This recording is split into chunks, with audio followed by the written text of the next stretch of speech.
There's no feedback. We're okay. I think we're good. All right, so let's begin.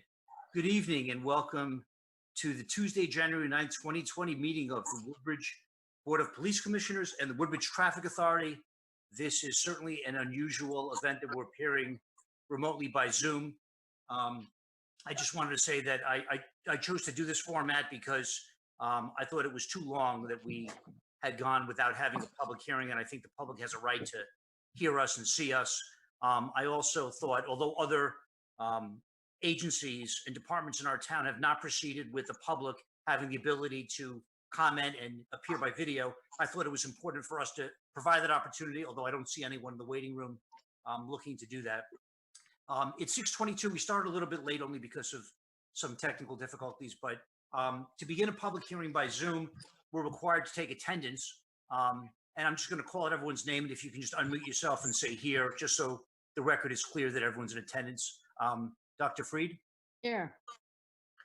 Dr. Desir? Here. Mr. Falsigno? Right here. Mr. Esposito? Here. And in addition, we have not in video, which is being recorded. Chief Capella, who's in the room with you? Myself and Janice. And in another room is our Deputy Ray Stewart. Ray, you there? I'm here. I'm here. Okay. Thank you all. And I'm Robert Burke. The first item on the agenda for the Board of Police Commissioners is the approval of the minutes. I'm sorry, Rob, can I ask a question? I didn't receive the packet, and the only thing I got in email was the agenda. So I think I'm missing something. You should have gotten a packet. I got it by mail. So no, I didn't get it by mail.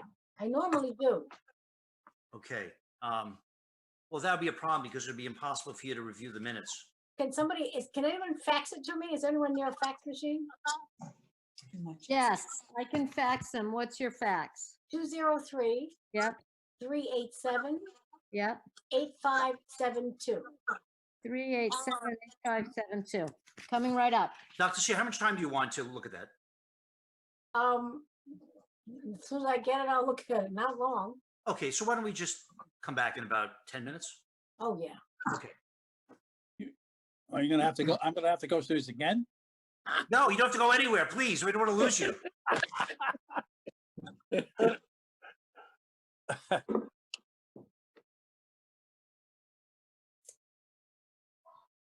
How you doing, Frank? I'm doing good. How are you? Doing well, thank you. Doing okay, Frank. I should have asked for it before then, but when I got the agenda by email, I was expecting it by email. These are unusual times. It's quite okay.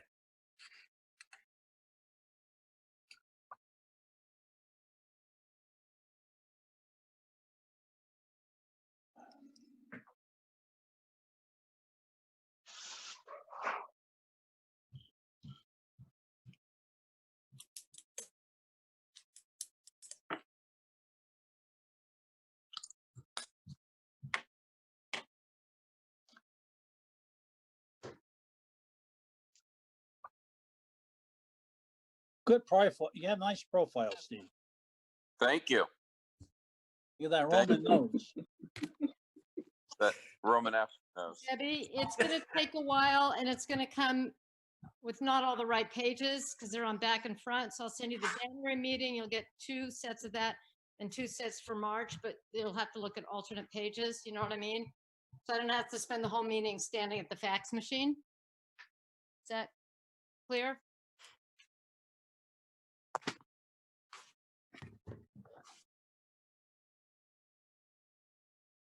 I'm not sure. Did anyone hear me? No, Yeah. I heard you. I don't think I heard. I heard. We all heard you. Debbie, did Dr. you Shea hear went that? to get the fax. Well, The fax is right here. Oh, okay. It's So coming. you're fax gonna is- get January, but it's like pages 1 through 5, and then you'll get pages 2, 4, 6, and then you'll get March, same thing, okay? Okay, it's on its way. And it said it's coming from Dr. Watsky. That would be me and Cal. He pays for it. What can I tell you? He gets the tax deduction. I know, with the police, we're very clear here. We're very honest. Aha, here it comes. You can hear it? Yeah. Printing. Okay, and here comes the other pages.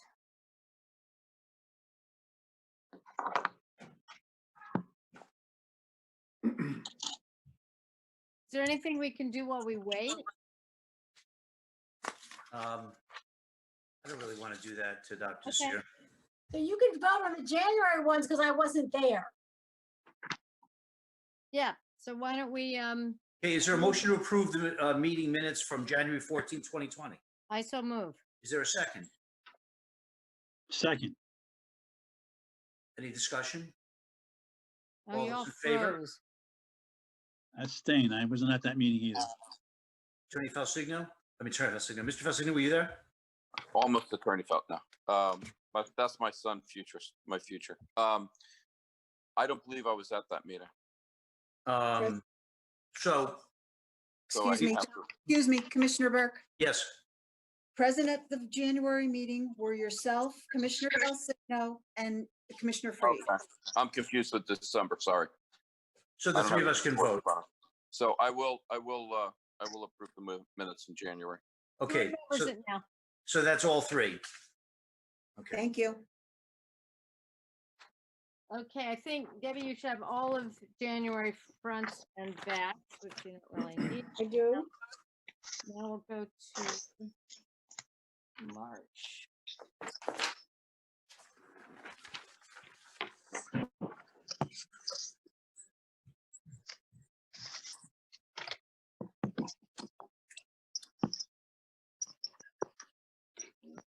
Steve, you were not at that meeting in March. No, I was not.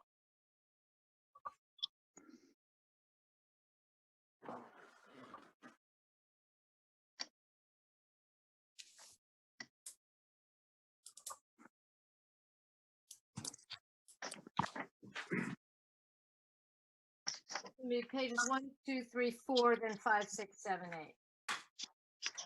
Hello, Oh, what happened here? Hello, Joe Crisco. hello, Joe. Rob Burke. Hey, Joe. Hi, Rob. Hi. Who is Joe Crisco 203-389-6815? Yes.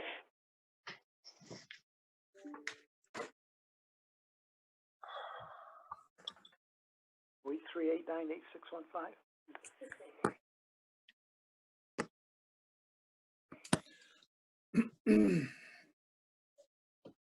You want to skip one to the next item on the? or- Sure. There he started. So the next item on the agenda are public comments and correspondence. Is there anyone from the public that wishes to be heard?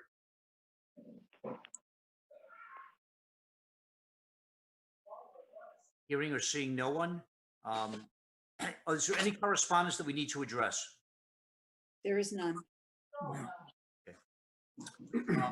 The next item is the review of financial reports, viewer reports. First one is the financial report. Okay, with the financial report, as we know, we're in the final month of the fiscal year with our overall operating budget at this point, we're at 88.1%. So we remain on target to finish the fiscal year within budget. If there's any questions for any of the lines of two of the maybe of the concern of lines you might have concern with is the just want to comment on the police overtime line. A portion of the overtime costs that are associated with the coronavirus pandemic are anticipated to be reimbursed to the town through FEMA. I believe that's 75%. So that should offset some of those charges as we move forward with that as well. Chief, what was the nature of the overtime that was part of this month? As part of the pandemic. Right.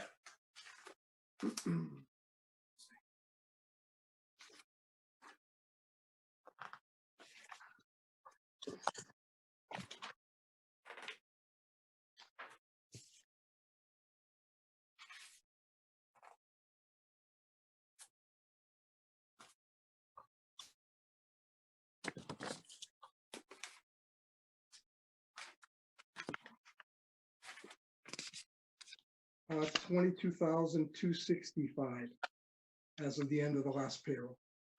Right, but do you know what that, So can you Account elaborate for? on, on On that, what, yeah, could you Yeah. tell us how, what the Yeah. pandemic contributed to the 22,000? Because it would seem to me that wouldn't we get the SROs back, so we should have more police available? I mean, I don't know, just explain it to me. yeah, Explain no, that was explain why primarily, that would happen. almost all of those were a good portion of that were all supervisory coverage on the evenings when there was no supervisors working, or on any shift when there was no supervisor working. We provided a supervisor so that there'd be someone here to make sure that everything went right. And our biggest fear was to put somebody in a situation that would jeopardize the health of any of them, because that would take out one one wrong call or one wrong response would have a significant impact on the department, because we're. So if we have 5 sergeants, why would we be short supervisors? I mean, I mean, just give me an example how that took place on a random night. Well, it's not random. It's the way it takes place year round. That with 5 sergeants, we never have a sergeant on every shift.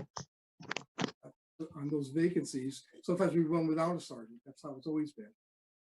Just 5 sergeants doesn't give you enough to cover all those shifts. So that's just the way it was. And rather than let those shifts run vacant, we put a supervisor out. That's part of the contractual agreement anyway that we had negotiated the last time. Instead of having an OIC, when it was deemed necessary that we wanted a sergeant, we put a sergeant out. So that's what we did.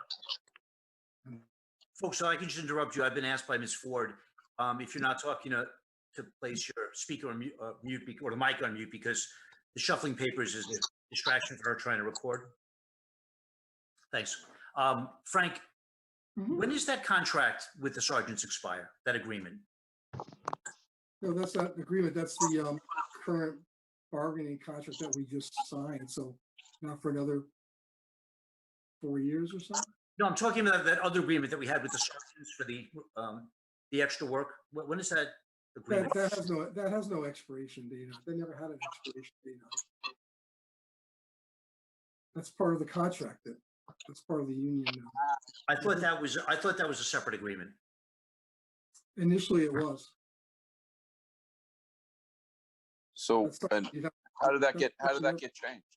Why would it get rolled into an overall contractual situation? How did that get rolled into that? That's something you'd have to take up with. That's how it was negotiated with the town. That's. I mean, you were both part of the negotiations, and we were a part of the final negotiations. I wasn't invited to the last meeting, or never got the invitation. Oh. So, but that's, So I'm kind of curious how that happened, because I always thought that sergeants, after, I believe it happened after Lieutenant Leiby was no longer with us, we had negotiated or had to negotiate some items with the sergeant, and I believe that was a separate item, and it was mutually exclusive from the contract with from the union contract. I thought that was a separate agreement that ran concurrently, but I don't believe there was an end date on it, or I don't remember it having an end date on whatever. I think Rob, you were involved in that, or I was. I just don't remember. I don't remember if it had a date on it. There was no end date on it, and all those agreements that were made. So how did it get rolled into the So it got rolled into the contract? All the agreements that went into that, all the benefits or whatever that they got that were associated with that initial agreement got incorporated into their salaries, and that's how it continued. That's something that was negotiated between the union and the town. So is there a separate section in addition to, is that added into the current contract? I mean, is there a section that relates to that in the contract? No, there's not a separate section. So it's really not part of it's not part of the contract then? It is because all their wages and everything that was associated with that rolled into it from the previous year. So it continues, and it'll continue as we move forward. That's not my decision. That's, that's what was negotiated with the union in the town when that happened. Yeah, I don't, well, maybe, Janice, well, Rob, you must have a copy of the final version, right? I do. Janice had provided me previously. I do have a copy. I don't have it with me right now, but I do have a copy. Yeah, okay, so maybe that's something we could put on the agenda for next meeting to review that. Well, at least putting the union on notice if it is part of the contract that we'll be addressing that in the future, just out of fairness. Right, sure. Are there any questions that any commissioners have regarding the chief's financial report? Tell me again about the amount of overtime you're attributing to the COVID-19 pandemic, the dollar amount.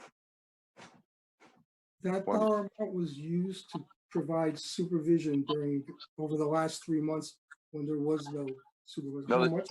the dollar amount, I think she asked, which was Yeah, 22,000, I think, right? 22.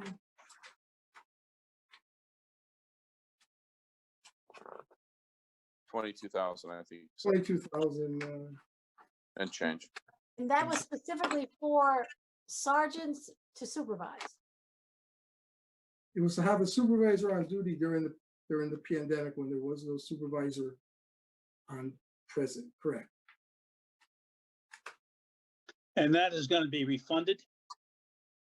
I believe 75% is what we were told through FEMA. Through FEMA? So 75% is going to come back from FEMA. I believe so. Okay, so between now and next meeting, we can check all this out. Okay. Are there any other questions? Is there a motion to approve the financial report? I'll make a motion. Is there a second? Is there any further discussion? All those in favor? Dr. Zier? Okay, so that's unanimous. Janice? Thank you. Thank you. Moving on to the activity report. Okay, the activity report, a little recap over the last few months.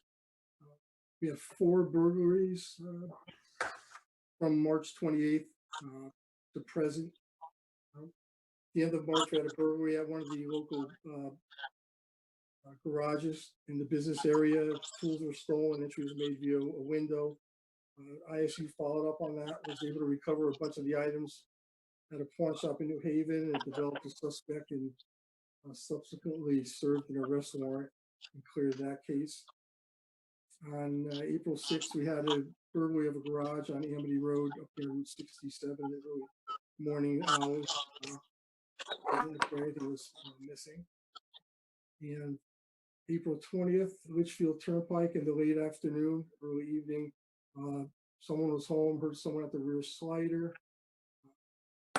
Didn't see anybody, but when they went outside, whoever it was had fled and left a large kitchen knife on their rear deck, but nothing was taken in that one.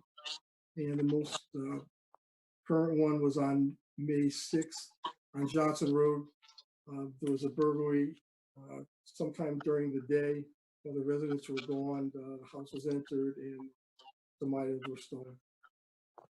That was it. As far as stolen vehicles, from April 11th to present, we've had 7 stolen vehicles that were taken, I believe, during the overnight hours on different dates, and we also had 1 recovered stolen vehicle from another jurisdiction that we recovered in town. Even with all that publicity that we've been putting out for people to secure their vehicles, all of these cars have been left with outside unlocked with the keys inside, all but two. And actually, in one case, suspects went into a car outside and used that to remote control garage door opener and gained access to the garage and stole two cars that had the keys in them while they were parked in the garage. So that's been that's been ongoing and on the increase here in the neighboring communities as well. We've had a lot of larceny from motor vehicles. In fact, from 3/19, March 19th through just the other day, we had 30 various incidents in the overnight hours throughout the town where vehicles were entered, and that also is going on, in all the surrounding communities, as I'm sure you've heard. See, moving forward a little bit, we made an arrest. The Detective Bureau made an arrest on March 7th, in conjunction with the February 24th bank robbery of the TD Bank at 128 Amity Road. That person's in custody, and that case has been cleared. On March 13th, in the early morning, late at night, and then leading into the early morning hours, we had a report of numerous gunshots down the area of Litchfield Turnpike and Bradley Road at that intersection. Officers responded down there, and they found a scene where there was, I believe, between 15 and 17 expended shell casings that were fired between and from a couple vehicles. And two of those rounds hit a house and a car in the area there. Shortly thereafter, one of the vehicle fitting that description was seen in Bethany. It ended up coming back into Woodbridge. Subsequently, it became disabled on Litchfield Turnpike, and the occupants fled into the woods. The guys brought in canines, and eventually 3 suspects were taken into custody that were responsible for that. And a loaded handgun that had fallen from another jurisdiction was recovered. Again, on March 20th, TD Bank was held up again by a male with a surgical mask and brandishing a firearm, demanding money. Guys responded into the area on that. They were able to get a description, and they were able to follow a tracking device into New Haven, down into the Westville area of New Haven, to be more exact. And one of our detectives, Detective Leslie, and New Haven officers saw someone fitting that description, approached him. He tried to flee. They were able to apprehend him. He still had the cash on him from the bank robbery, and as well as a pistol, which was later found to be a BB gun type handgun in the small of his back. And that was done.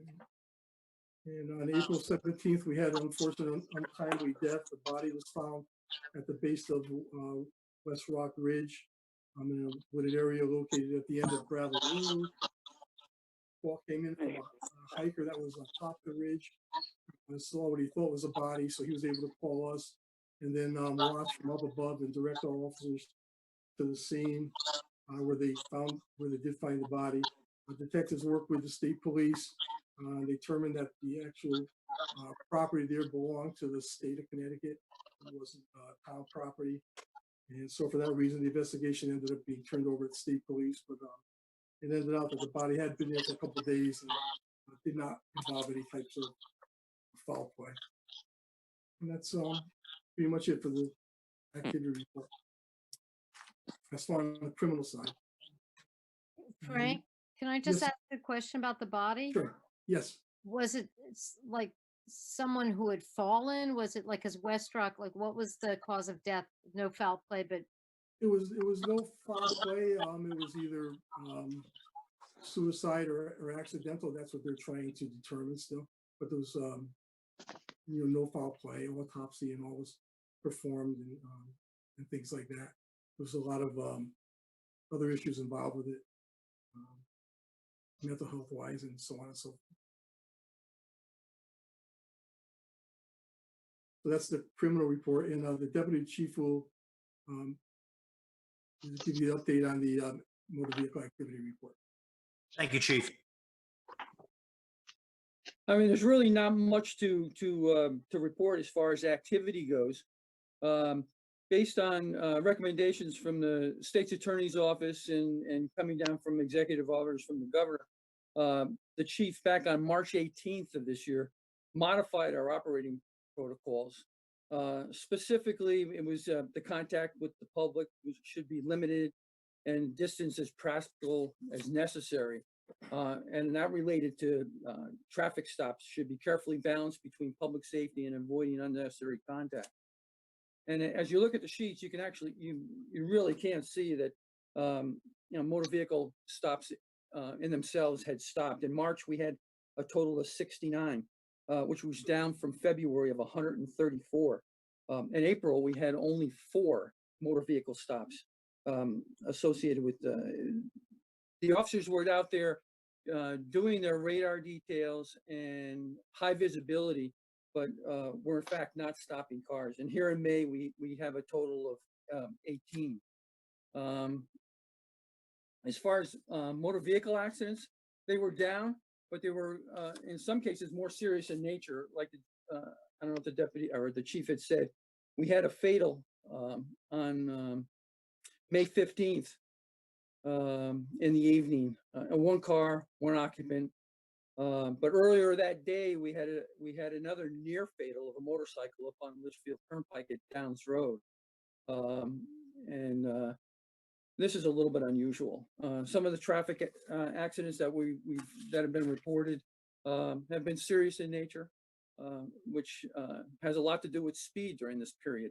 Less traffic on the road, but the speeds are up there. And that's about it that I have. We have an increase in evading responsibilities.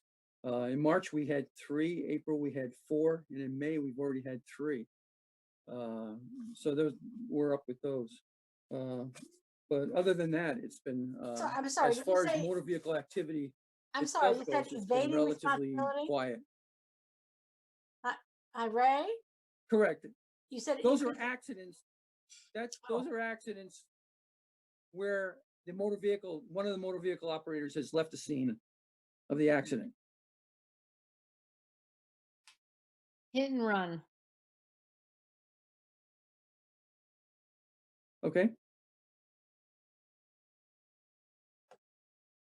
Ray, I have a question. Has the speeding slowed down? There's been such a concerted effort statewide to warn motorists to slow it down. Has it improved?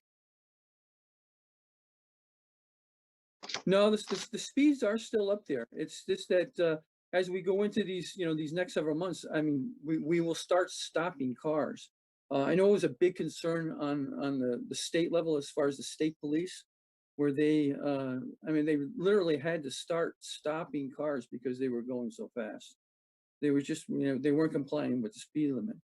And as like I said, as we go along and as things open up and as we have more contact with the public, I would hope that, with some additional enforcement on our part, at some point, it'll slow the cars down. But clearly, the fatal that we had, the near fatal with the motor vehicle accident, or with the motorcycle, was clearly had a lot to do with speed. Are there any other questions of Deputy? Okay. Is there a motion to approve the activity report for this period? So moved. Is there a second? Second. Is there any, that's Commissioner Esposito, is there any further discussion? All those in favor?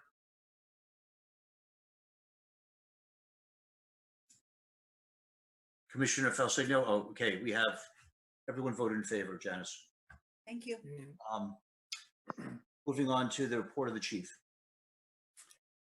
First topic, getting back to COVID-19 operations.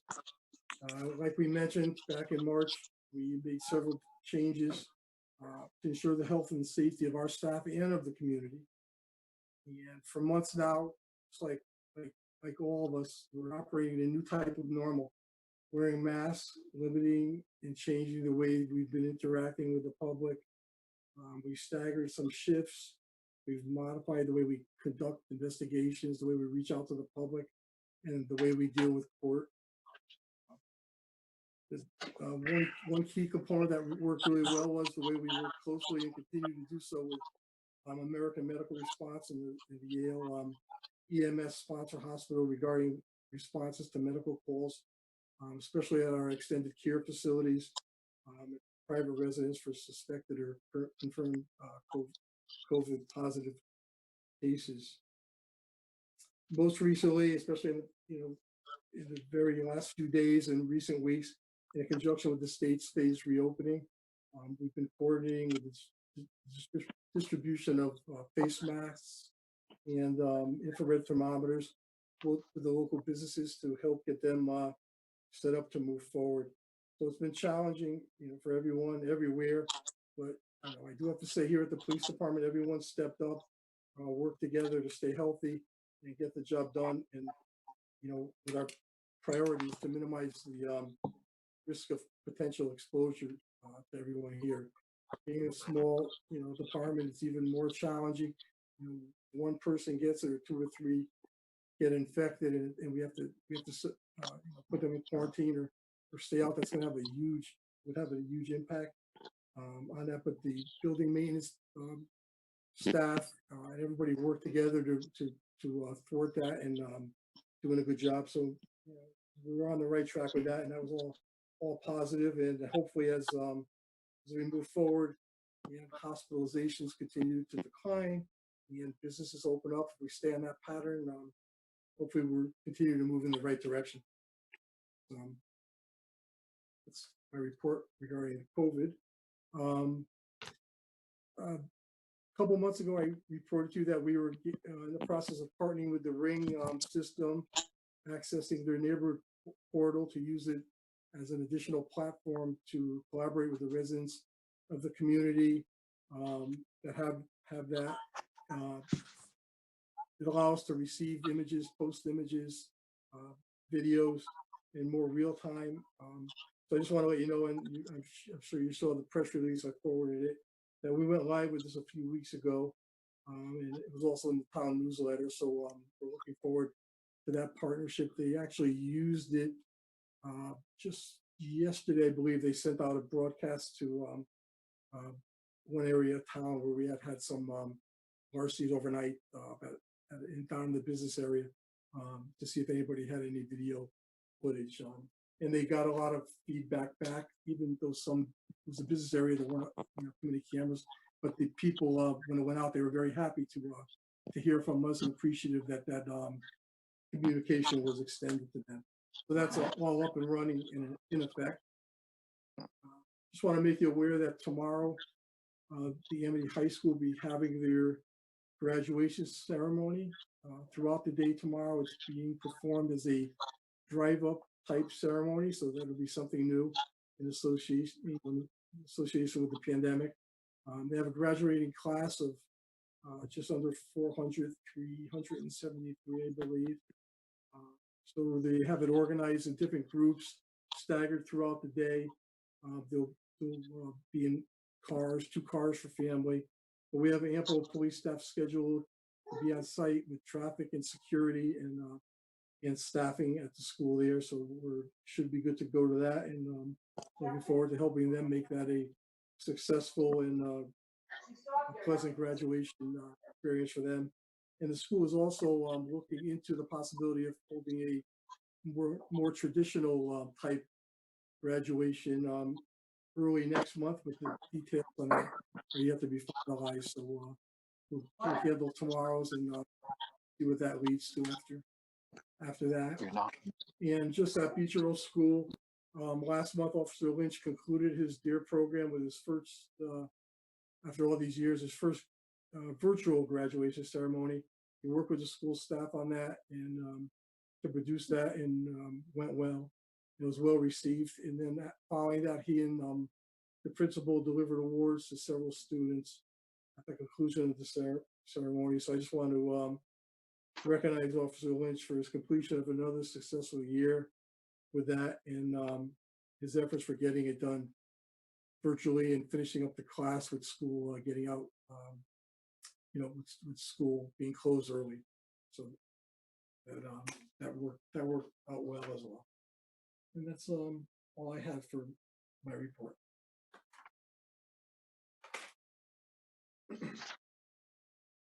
Steve, unmute. Bob, unmute yourself if you're speaking.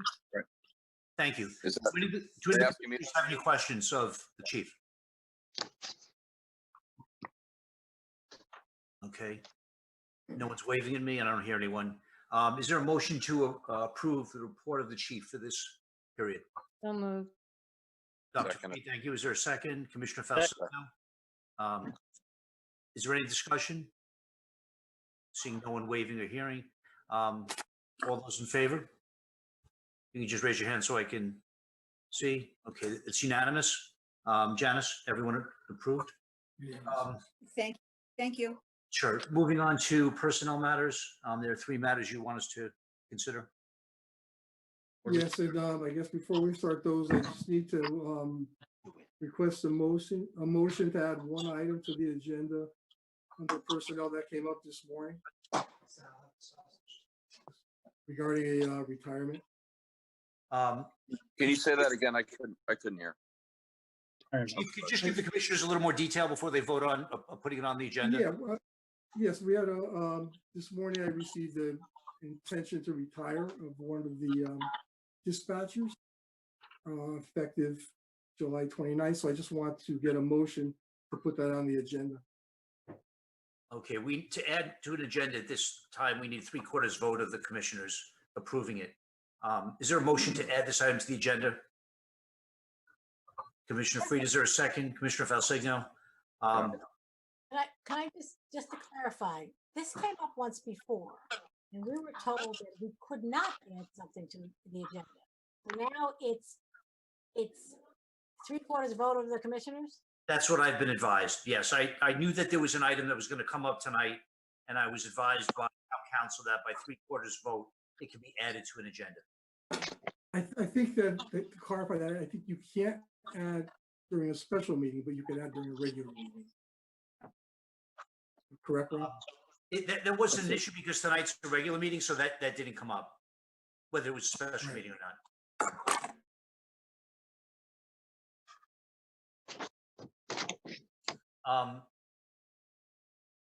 Dr. Sid, did you want to be heard about whether we should add it or not? No, I just had a question that was a point of information or a point of order. Because listen, the rules cannot change from meeting to meeting. They should be. No. Dr. Desir, if I may interject, this is Janice. During a special meeting, we cannot add items onto an agenda, but during a regular meeting, we can, as long as the board votes to allow it. Right, and this discussion came up before during a regular meeting. So as long as it's clear, going forward, items can be added to the agenda. In a regular meeting, yes. That's the rule that I've been told. I don't recall that coming up in the past, but I do. do you remember when? I'm curious. I don't remember the date. No, do you remember the issue? I mean, the date doesn't make a The difference. issue was we had asked that something appear on the agenda at the previous meeting. We asked that something appear on the agenda. It did not appear on the agenda. So Dr. Freed and I attempted to add it, and we were told we could not add anything to the agenda. And Janice said she would go back and look at the notes because it had been discussed at the previous. It did not appear in the notes in the minutes. So Janice said she would review the tape because we clearly had discussed it. And I don't know. What was the resolution of the tape? Did it have that or? Yes. So did we adjust the minutes? Now that I don't know. That I don't recall. Okay. I also don't recall, but I recall it similarly as Dr. Desir, that we've tried before to amend the agenda. We're told we couldn't. I think also, Chairman, it's news to you too. I think we're just learning this new rule. Unless it is a new rule, it's certainly It's not a new rule. It's just a rule that I was unaware of. I was always of the opinion that if it's a public hearing, the public should have a right to know. And if we are adding something during the course of a meeting, how is someone going to know if there was an issue that they wanted to address? and they would not otherwise have attended our meeting. Yeah, the public. I always look at it as notice and fairness, in my opinion. It's not the law, but in my opinion, I thought that was not adequate notice, but that's not necessarily. I actually couldn't agree with you more about that and the public having a right to know, but this was at that particular time, and I don't want to derail this meeting. It was something we had discussed at the prior meeting. It was supposed to be on the agenda. It was not on the agenda, and we requested that it be added since it wasn't there. And we were told something could not be added to the agenda. That's why I was just surprised that on a 3/4 vote we could add something. That's what I've been told. That's happy to add it. Happy to add this. Happy to vote to add this. But All right, we need a second on the motion. Motion been made. Yes. yes, Second it. Any discussion? Okay, all those in favor of adding this item to our agenda for this evening? I see unanimous hands. Janice, so. Thank you. Frank, you want to tell us what the details about this? Yeah, so this morning, dispatcher Joe Zimkis, he gave us an official notice to retire after completion of just over 22 and a half years, I believe he's been with us. His last scheduled work date will be June 23rd, and his official date of retirement will be July 29th. So I just want to make you aware of that. With that, we'll be short a dispatcher. So we're going to have to fill that. So I don't know how you want to proceed with that. If you want to give me permission, at least to start with the internal posting. It has to be, it's a per their union contract. It needs to be posted internally throughout the town for 10 days, making them aware that there's a vacancy and an opening. So if I can get that process started, I will. But we need to look to fill it, because after we get done with this, I'm going to fill in on our other dispatcher trainee. Her final, so she's doing very well, but her final certification is being held up because the state classes have been postponed. So with that, out of the 6 dispatchers, when dispatcher Zimkis leaves us, we'll really be down to 4 as for their staffing until dispatcher Rivera gets cut loose. We just don't know when that'll be. I'm confident that she'll pass that class. She's doing well. She passed everything else, but we're just kind of on hold with the state on that. So Without that certification, that's why. is she unable to work on her I'm own? sorry. Without that certification, Correct. unable to work on her own. That's the significance of it. Yes.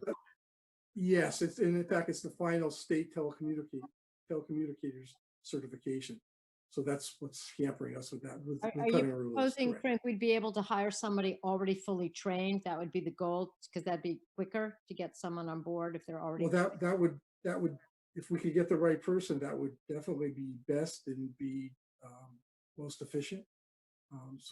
But even before we could look at anyone, we're required to post it internally by contract to town employees. So we put it out there. So if we start that process, at least we'll have that portion of it on the way. That sounds like an important thing to get going. Do you need a motion from us, or how do we proceed? Yes, I prefer a motion and make so that way everybody's on board with it. I think that would be the proper way to proceed, correct? Yeah, in these times, I heartily approve having proper number of dispatchers fully trained and up and running. We need them especially now. So I move we go ahead with the search for someone who can start as soon as we hire them. Frank, is 2 weeks notification for somebody to retire, from a very, which is a very important position, because without coverage, it leaves us in shorthanded. Is that acceptable, 2 weeks? Well, it is, and this is something he has mentioned it a long time ago that he's been talking about. He gave us notice, but he said, he would let us know as we got closer and closer. And he was trying to hold off until August, but some things came up, and he decided that it'd be best to do it then. Are you Well, looking, maybe that's for him, but I don't know how good it is for us. Right. Frank, are you looking to hire someone before before we stop paying him? Because I see he's going to stop working in a couple weeks, but he's going to be on the books for another month. Right, no, I don't imagine we're going to be able to, do July it, because we have to 29th. post it at least for 2 weeks, or for 10 days internally before we even go any further. And then we'd have to proceed with a selection process. That's just for town employees that might be interested in the job if they were qualified. So then we'd have to go from there. So I don't think we're not gonna be able to do anything for at least the next 2 weeks, and then move forward with the process from there.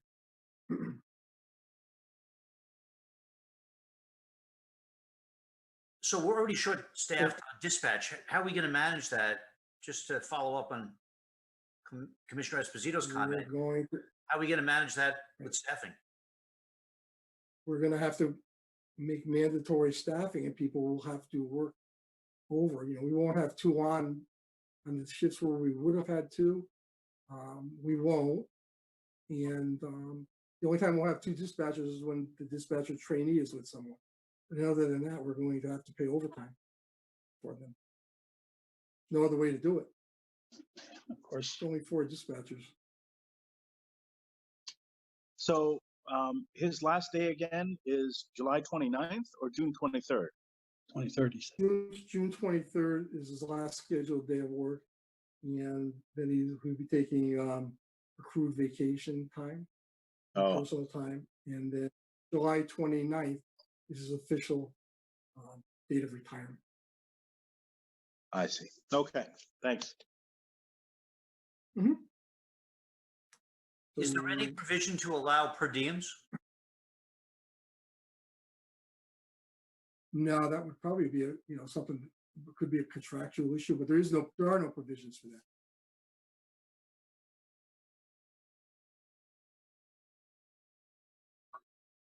What do other departments do when they're stuck like this? Use the staffing that they have. I don't think there's another option. Use the staffing that they have. Those are the only people we have. There's 6 people, and one's not certified, so that one's retiring. So we have 4 people to run that operation, and I think the best we could with that. But Is it training? obviously, they're gonna have to work. They have to work more than their 8-hour shifts, unfortunately. Is it training or certification or contracts that keep you from, or cost that keeps you from using per diem? As far as they definitely need training. They definitely need to be certified, and then and it's all 3. They need to be trained. They need to be certified, and we have to abide by the contract. So, But we're not sure what the contract says about that, or it doesn't address that, or? yeah, it addresses what hours that their shifts are and how many hours they work per day and per shift, and then beyond that, how they get paid, which ends up being overtime. And it addresses how we could, to avoid that, we could move dispatchers around when we're at full staff. Somebody goes on vacation for a week, we take one of the times when there were 2 dispatchers on and cover it that way to avoid the overtime. But in this circumstance, there's not enough bodies to go around. I mean, the obvious danger is that you only have a couple of people covering a lot of shifts. That's not an easy job to do for, Puts people under stress. Correct. Just the human resources consider that getting in the program that for retirement, we need advance notice, and 4 to 6 weeks, 8 weeks to allow you to try to get somebody in before they retire. I mean, you just don't go out in the street and pick somebody up. Particularly when we have to advertise it internally for a couple of weeks before we advertise it. Right. So we can't really do anything until we post it internally. Yeah, but that's not the point. I think what Commissioner Esposito is saying is there should be a requirement that people give us notice. I mean, you have a public safety position that we need to fill. If we have to back out that internal posting and then an external posting, that could be 6 weeks out before we could possibly hire someone. That's that's just tough for a department to face when someone gives you 2 weeks' notice. Not gonna happen. What's not going to happen? I say you won't be able to do it in 2 weeks. I mean, unless you're. No, I Well, know some- that, but I'm saying that maybe in the future we should, Yeah, you know, I consider that. work that into our, that should be part of human resources requirements. Somebody's gonna retire, they have to give you advance notice. And 2 weeks isn't good enough notice. For a public safety position, probably not. No. I agree with everything that Commissioner Esposito is saying, but as far as I understand what Frank has told us, we're stuck with this. So my Yeah, motion, that's fine. I agree with you. I think I need a second and we need to vote because I think that's what's going to have to happen, though. Of course, it's quite difficult that we have such short notice, but from what Frank's saying, we're not going to get this person to stay. Is there a second to Dr. Freed's motion? Do we have to accept this resignation at this point? It's not a resignation, it's For a retirement? It's Do we have to approve the request? No, not if you don't have to. I just want to make you aware of it. That's what I'm asking. We don't have to approve it. It's a move forward. You don't want to, But you if don't some, have to accept it. if someone wants to leave, how do you make them stay? I'm confused. Yeah, Uh, No, it's up to him. If A he's going retirement, to I don't think retire, Okay, I affect anybody's. forgot whether there's a we- union. whether we I forgot. accept it or not. Yeah, a retirement, I don't think is subject to anybody's approval. If the guy retires, he It's, retires. it's Well, that's not- not what the motion is. The motion is whether we're going to allow the chief to Right. advertise for the job internally. No, That motion's on the floor. Vote on. I don't think there's a second yet. There's not a second. I'll second it. Okay, any discussion before we vote? All those in favor of allowing Chief Capiello to post this dispatch position internally? So that's, Dr. Seer, I can't see you. Okay, everyone voted to approve, Janice, separately. Thank you, thank you. So on a separate issue, something more, I guess, personal. Is there a conversation you can have with dispatch? He's been with us for 22 years. He never, I mean, he gives us very, very short notice. Maybe there's Mr. Felsigno, I'm sorry to interrupt you, but we're not allowed to talk about a particular employee without them being here. That's the rule.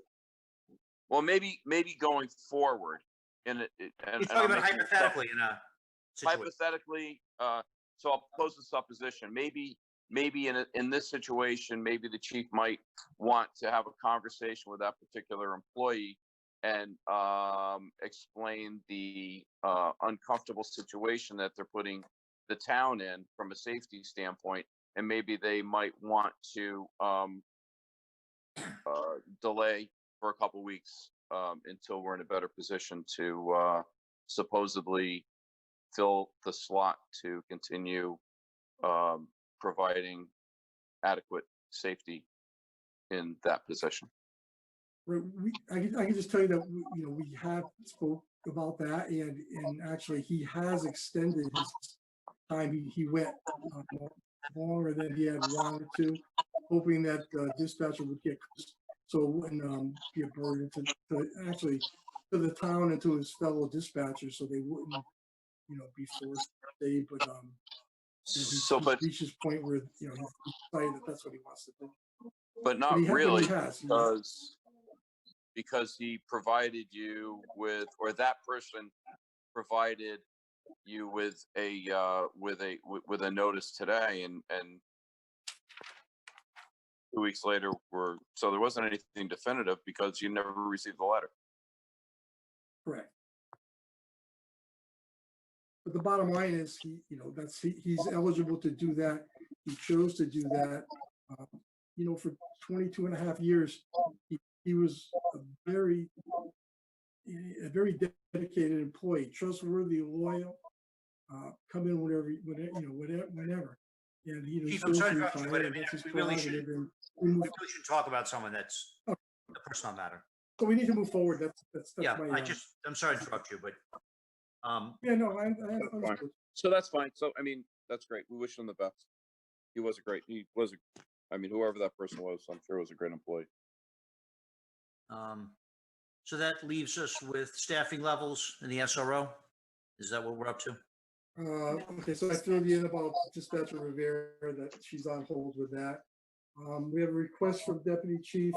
This was back in, actually it was in April. He put in a request to carry over 16 and a half vacation days that he's unable to use beyond his anniversary date, which was March 13th. It's already passed. As we approach that, I spoke to Tony Genovese because due to the pandemic and the cancellations, we wouldn't be having a meeting. He had no problem with it, but I just wanted to bring it before the board at our next meeting, which is tonight, for your formal and request your formal approval for that. So the period expired already? Yes. His anniversary date has come. There's a lot, had no I'm having meetings, a lot of trouble hearing because there's a lot of feedback. If people who are not speaking would please mute their devices, it would be, thank you.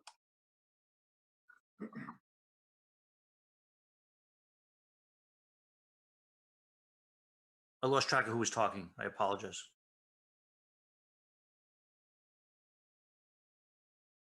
Frank was talking, I believe. So, Frank, I'm sorry.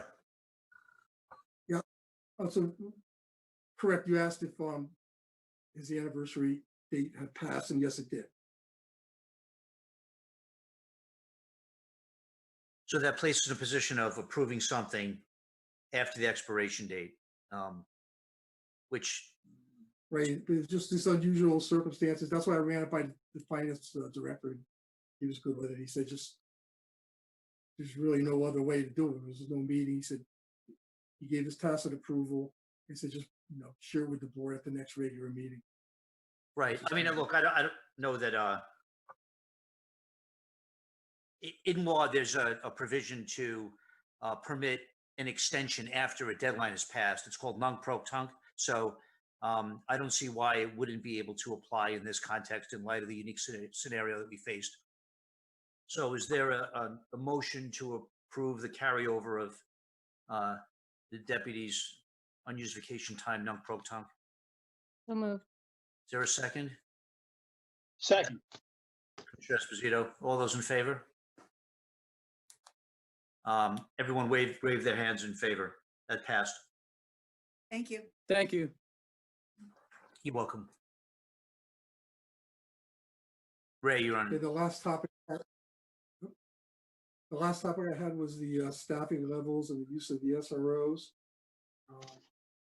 So when the SROs closed due to the pandemic back in March, I believe it was March 13th, when Vinny came back, but both of the SROs were returned and we put them back into the patrol cycle. And at Beecher Road School, they also, as you know, canceled the Woodbridge Recreation Program for the summer and the school's summer programs as well. So for that reason, Officer Lynch, he would have usually been there all summer, but for that reason, he won't. So he'll be with us for the summer, as will Officer Sapione from the high school. In association with that, recently, I got an invitation from Superintendent Gilbert at Beecher. I believe, Rob, I believe you might be getting one too if you haven't gotten yet, I'm not sure, but inviting us to be part of an ad hoc SRO security committee that Beecher is looking to put together and start having meetings to see how they want to proceed going forward. I participated in the same type of a committee 2 or 3 years ago. And after many hours and many meetings and survey that were put out to parents and all, everything kind of stayed in place, and the SRO remained up till now. So they're going to implement that forum again to see where we're going with that. So I just want to make you aware of that. Thank you. So right now we have the SROs through the summer, at least. We have to discuss moving forward. Okay. right now with the 2 SROs back on staff, manpower wise, you were at full manpower? Yeah, so, so with us being, limited down to 23 or reduced down to 23. And right now, we're currently at full staff of 23, which Full we're, Levels I'm right sorry. now, the officers you have, right now, 16. Right. Counting those two, yes, we're full staff. counting those two. Counting those two. Right. Can I ask a question about the fund, how those two are paid? Is the Beecher Road SRO still paid from the school board funds? And did Bethany, is Bethany paying for their part of the high school SRO? So the Woodbridge Board of Ed pays for the proportion of their school resource officer. We budget for some of it, and the town handles that through Tony, through the Woodbridge Board of Education budget.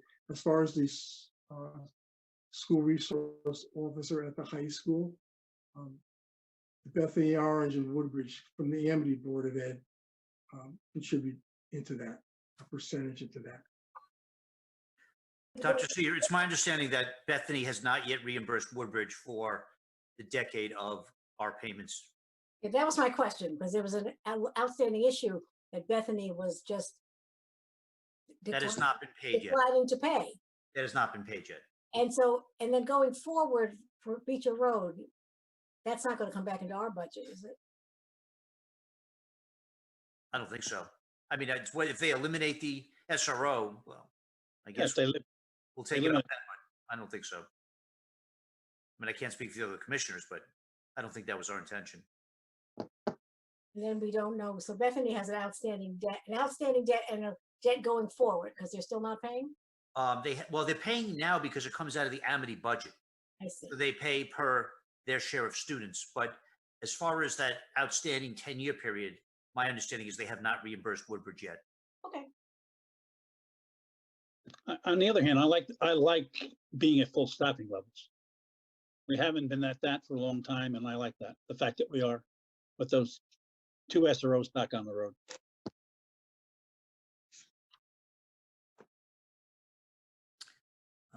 Well, that's all the items on our agenda. Is there a motion to? Excuse me, I think we have to go back and approve the March. Oh, I'm sorry. Thank you. Is it the March or the January, actually? March. March. March, okay. Dr. Zier, have you had an opportunity to review that? Yes. Is there a motion to approve the minutes from March 10th, 2020? I move to approve the minutes. Second. Is there a second? Dr. Freed, any suggestions, comments, deletions? All those in favor?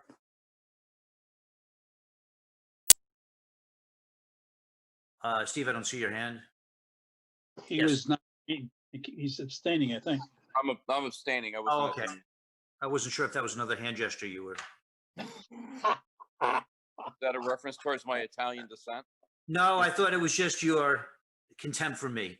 So, moving right along, is there a motion to adjourn?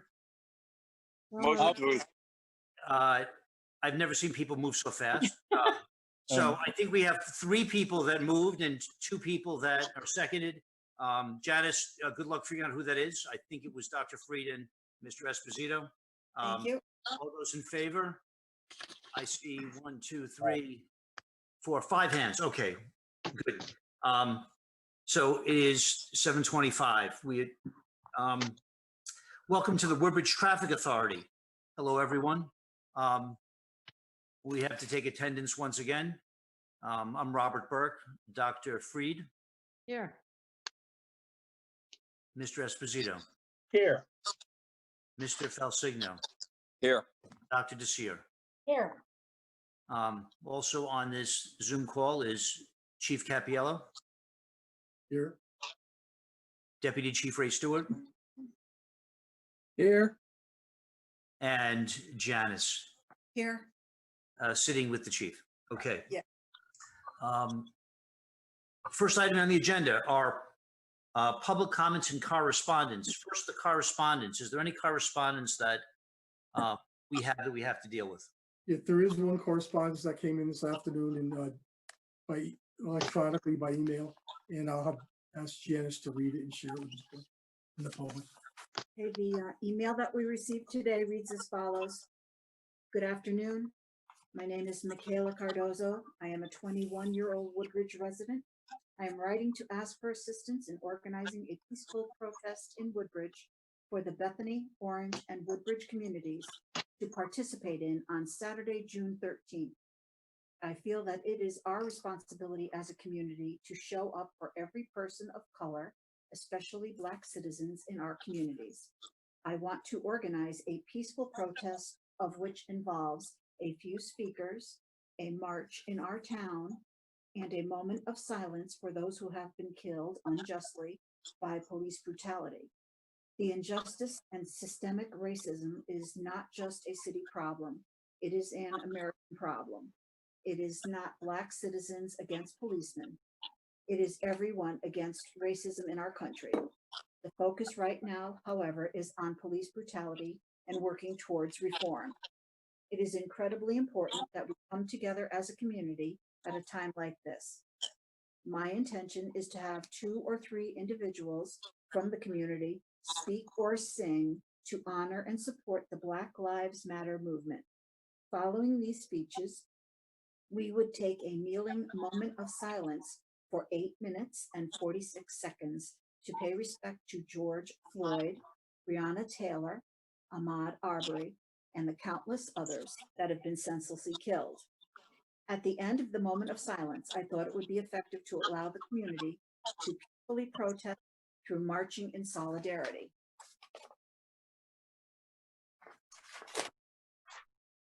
I had imagined walking from the Woodbridge Green, taking Newton Road to Burnt Swamp, then turning on Amity Road, taking the slight right down North Pease Road, and completing the route down Center Road. This would be approximately an hour and 20 minutes walking. People can stop whenever they feel. Water could be given to those who march. I don't mind figuring out those logistics, but I do understand some permits are involved when walking on these counter state roads. As you just informed me, Center Road and Amity Road are state roads, while Newton, Burt Swamp, and North Pease are town roads. I want to inform you of the route we hope to take and ask you to grant the appropriate permits or approval to bring this to fruition. Signed, Michaela Cardozo. That's the end of the email.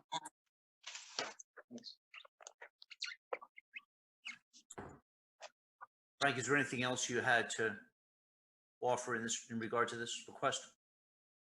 No, just that it kind of materialized, a lot of this materialized this morning as far as the walk portion of that. Just concerning that, as far as the permits go, 2 of those are Amity Road and Center Road are state highways, and she understands that the process to get a permit to conduct an event on those towns to make it legal, on those roads to make it legal would require a state permit also, but timing, I don't know if she's going to be able to do that. I believe it requires 90 days notice. I don't know if that's going to happen to make it legal by Saturday, but if the event is planned on being held and it does go out into the street, we would certainly, the police department is there to support and guide them and keep everyone safe and ensure traffic and pedestrian safety if the event goes onto the street. But it was suggested that she bring it to the traffic authority for their approval or their consideration. And I told the first selectman and her that I would do so. So that's where we're at with that. So what do you do about traffic? I mean, someone's traveling on Center Road. Does that make it impassable? It depends how many people show up for the event. That's all undetermined. So we'll have to staff. There's no idea how many people are going to be at the event on the green.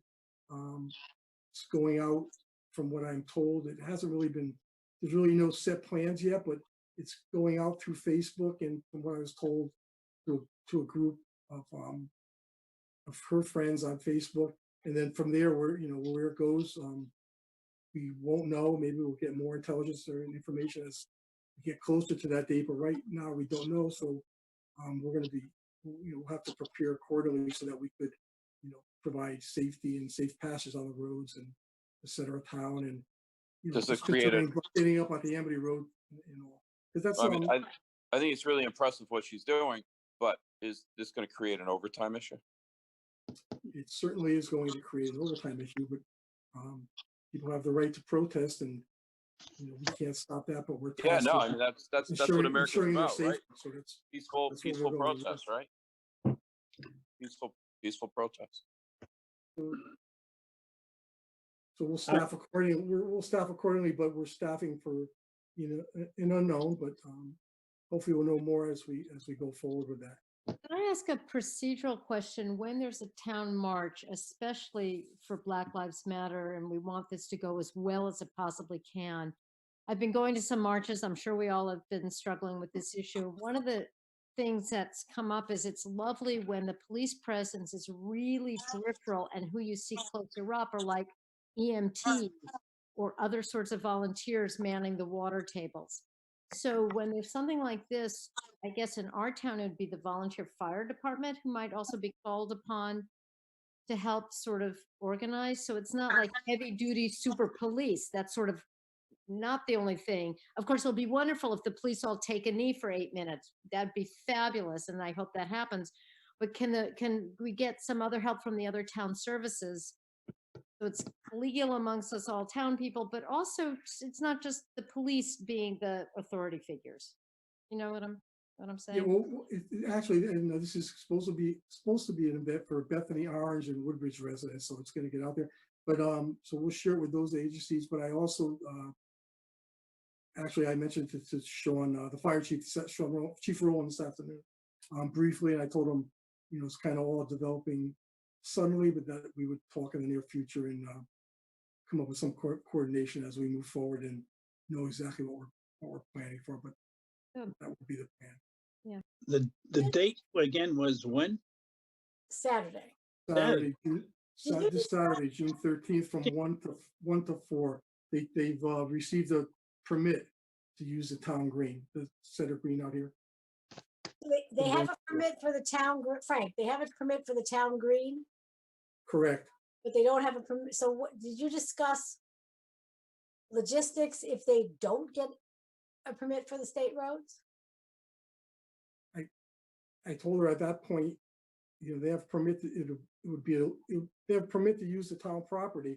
They don't have, if they don't get the traffic authorities, state and local traffic authorities approval, then they are not going to have permission. So I'm not going to condone it, but I assured her that, like it's been done in the surrounding communities, we'll do our best to keep them safe. And I'm not encouraging it. I'm not condoning going onto the street without permits, but if that's what's chosen to do, we'll do our best to make that successful and safe.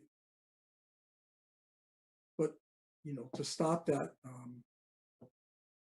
wouldn't be in the right scope of things. You're right, Frank. Or even to try to stop it. We're trying to all work together with this, and hopefully everyone will be reasonable about it, and it'll be a nice, successful community event. I think that's what the intention is. That's what we're all hoping and planning for. It shouldn't be anything other than that.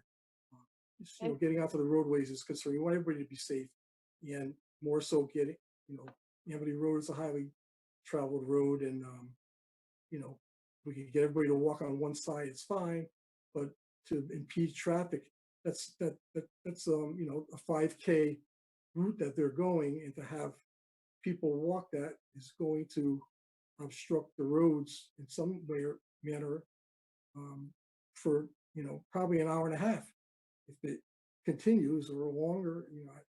So just it's unknown, but that's what she's proposing, and we'll do our best to accommodate. Frank, does the state does it go in any kind of order where local traffic authority has to approve it before it goes to the state? Is there any? Correct. Yeah. It's just like all the road races, like the Woodbridge road race, all the road races. So the first step is to gain approval of the local municipality, which traffic authority, which would be our board here. So before she could get any permits, she would need Starts here. approval. Correct. So I move that we approve this young person's admirable request to safeguard a peaceful protest this Saturday from If I 1 can o'clock. interrupt you, procedurally, there are two things that have to happen. First, it has to be added to the agenda by motion. And then the substantive motion has to be approved. I can't moderate or take the vote because I have a conflict. I represent the organization. So Commissioner Felsigno, if you can So take over for me. What organization do you represent? I represent members of Black Lives Matter. So So you need a motion to add this to the agenda? yes, you do. And then you need to vote it. Commissioner Felsigno, if you can just take over for me. Unmute yourself. Sure, I'll take over as temporary chair. I move to add this to the agenda. Second, So, second. so I need to see all the hands. Debbie DeSteer, I can only see your face. I can't see I assume you're, okay. So Debbie, the other commissioners, if you can all, Why, by you- show of what is hands. My hand for, I seconded the, Okay, we're voting on got the, voting to add? voting to add. Okay, Voting to- Okay, so all four commissioners that are able, I assume, Rob, you're I'm recusing going myself. to abstain? Yes. Okay. So the motion carries and we will add this to the agenda. Thank I you. defer back to Commissioner Burke, or you want me to continue? If Rob? you continue, I have to abstain from the vote also. Sure. Okay, So can I reiterate the other motion I made now that this is on the Okay. agenda? I so move- Debbie, you want to make a motion? Yeah, I Oh, need a move second. that the Woodbridge Traffic Authority accept this young lady's proposal for our agreement that she use the roads, perhaps with some adjustment if the police force thinks some of the route needs to be adjusted, but the basic overall permit should be given for this protest to be For, do staged. you want to be specific to town roads? Because I don't think we have the ability to give the Town okay to roads. walk on Amity, right? Right, obviously, whatever is only pertinent to our town. Okay, second, that second, Debbie DeSeer seconded. yes. All in favor? I see a show of hands. Andy? He gave, yeah. I'm here. Okay, it's, okay. The motion carries. Thank you. Rob, I'll defer back to you. Thank you. Frank, there are some other matters that we had on the agenda for the traffic authority. Yeah, there are. The next one is a request for a bicycle lane on Beecher Road, a temporary bicycle lane. So I was approached by Betsy Yagla. She reached out to me with the concept of the town creating a temporary bicycle lane on Beecher Road for people to use for recreation purposes, and asked that it be presented to the traffic authority for your approval.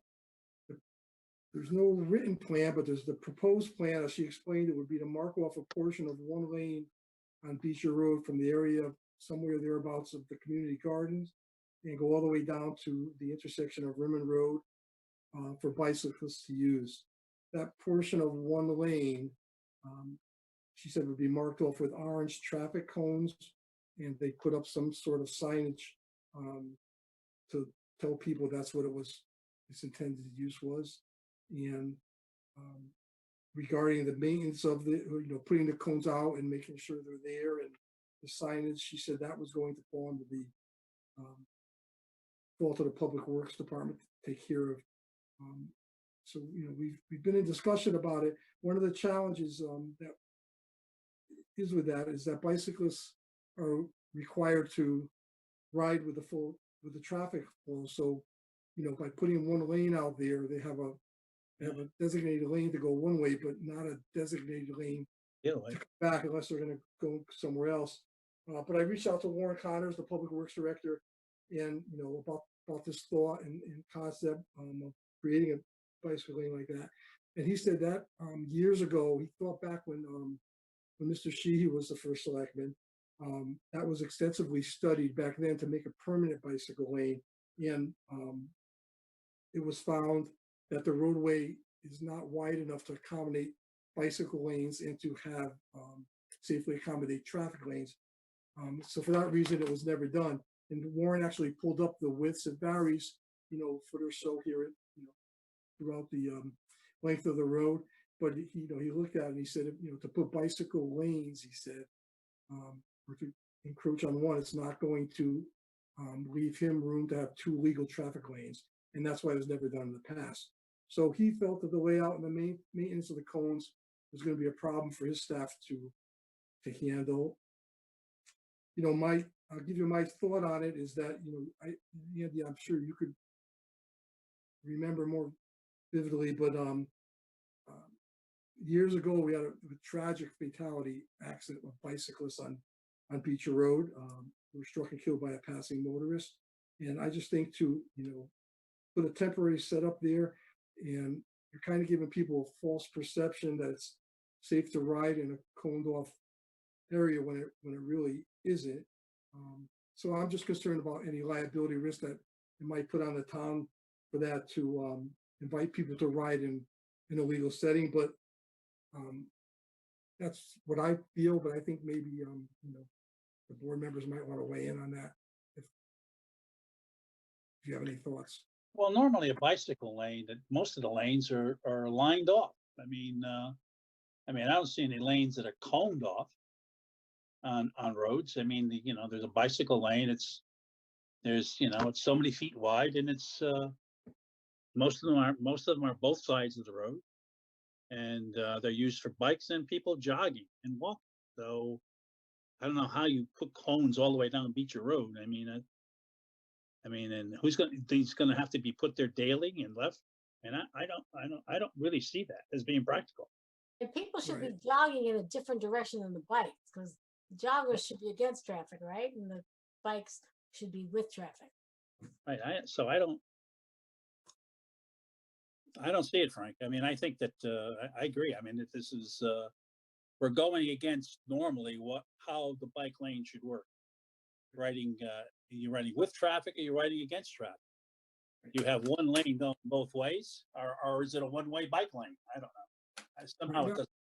I agree with you on that. I expressed that. We've talked about several times, Betsy and I, and like I said, I talked to Warren, and he is in agreement too that it's not the right thing to do. But I was asked to bring it to the board and share it with you, so that's why I'm bringing it up. But there are many reasons why this is not a good idea. Yeah. And I'm just looking at the other commissioners and the benefit of having the Zoom. I can see everyone at the same time. I don't know that we need to spend a lot of time in this. I think I don't think we should. We could probably vote very quickly and address this. Am I wrong about that? I agree. Okay. So it's a request. Do we have to vote on this, or we can just not even address it?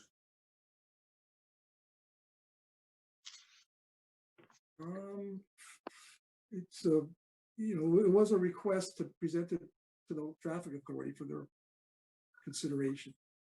Okay, so why don't we just, is there a motion to consider the request to have a temporary coned bicycle lane on Beecher Road?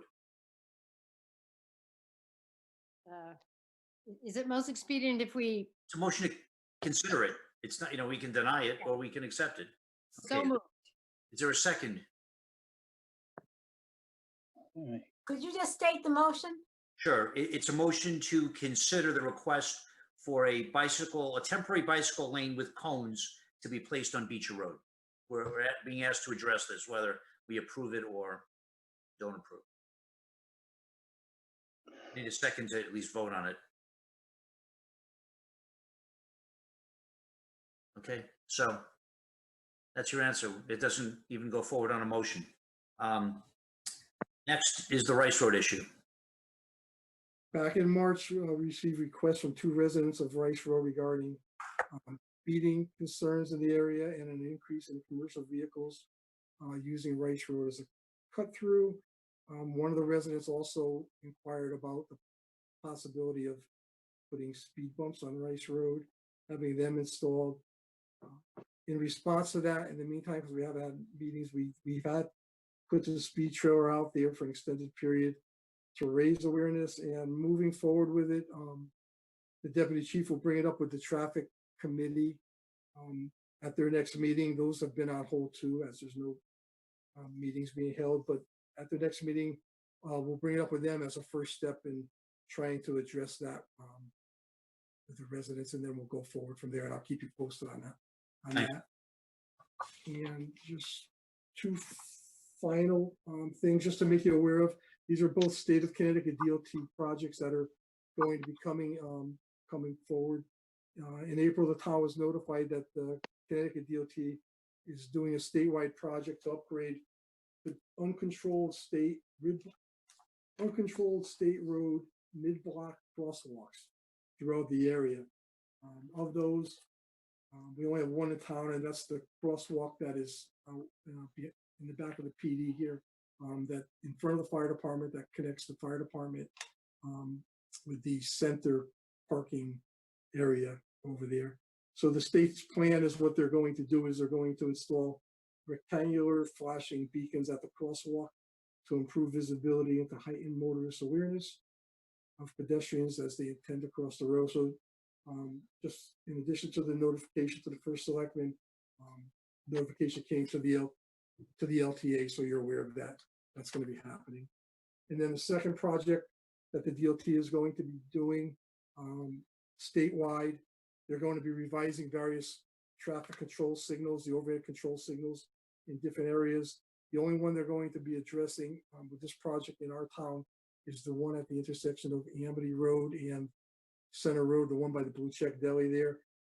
Their recent research showed that there's a significant reduction in nighttime crashes when they stop the routine nighttime flashing of lights. So, you know, some traffic lights, they put them on in the early morning hours, put them on flash. They're going to discontinue that. And they're going to replace that controlling equipment there with video detection equipment at select locations. And that's one of them. So just to make you aware, that's coming down the pike in the future from the state DOT. And that's the last thing that I have for the traffic authority. Where is that again, Chief? I'm sorry?